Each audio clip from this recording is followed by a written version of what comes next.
Hey everybody, Nick Espinoza, your chief security fanatic here. Don't forget to subscribe.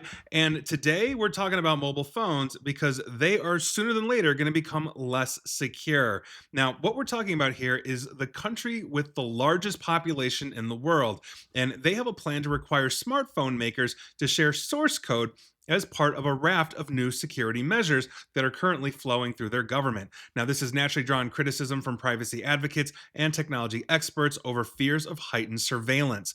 Companies include Apple and Samsung, and those two have privately protested the proposed package of security standards, which also includes a requirement to maintain phone logs on devices for a year. This is according to Reuters reporting this past Sunday. They also cited a review of confidential government and industry documents.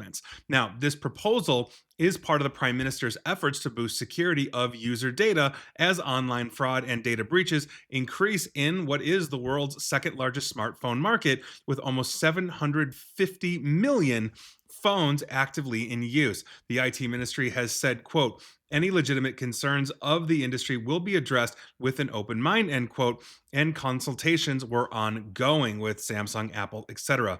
They also refuted that they were considering seeking source code without commenting on the government or industry documents cited by Reuters, which stated the exact opposite. Now, the Internet Freedom Foundation, it's a privacy and free speech rights organization, said it, quote, strongly rejects any proposed regime that effectively grants the state access to confidential source code and embeds persistent controls into devices used daily by hundreds of millions of citizens, end quote. And yes, this is a problem. Now, Apple has been very publicly very publicly all about privacy in terms of source codes breaking their encryption. You might remember the San Bernardino shooting situation in San Bernardino, California, back in 2016, where the FBI asked them to crack the encryption and they refused. Samsung is also in this similar boat. Although the Android operating system is initially open source, Samsung has also very heavily modified it for their own purposes and use, which is what the whole Android license is all about.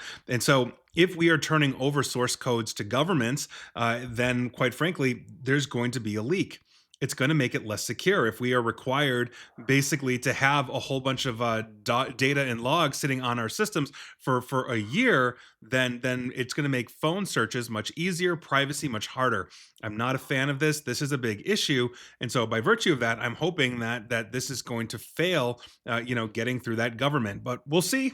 And here we are. But either way, it's not looking good. So if you've got an iPhone or an Android, I probably would not want to not want to give that up in terms of source codes and privacy. Maybe stay on an older operating system. I don't know, but we'll see what happens. And I'll keep you up to date here. Best of luck to us all around the world. And please like, share, follow me here on Facebook and Twitter at Nick AESP. And please feel free to subscribe to me at YouTube as well. And as always, stay safe, stay online, and please, please, please attempt to stay private, informed, and secure. Take care.